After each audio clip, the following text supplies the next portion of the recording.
Tak mám půlku za sebou. Co máš?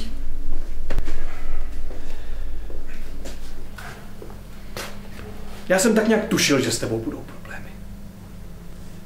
Ty nemáš žádnou práci? Já jsem tady za smetím.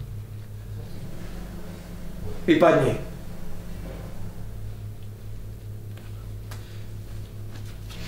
Jino.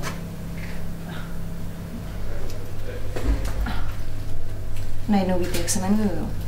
Ale já přece vím celou dobu, jak se jmenuješ. Začínali jsme tady spolu. A tykej mě. Já myslím, že chápeš, kdo povede brzy celé lázně. Tak se ke mně podle toho chovej. A jak se mám podle vás chovat? Hezky. Myslím, že sama víš, co je pro tebe nejlepší.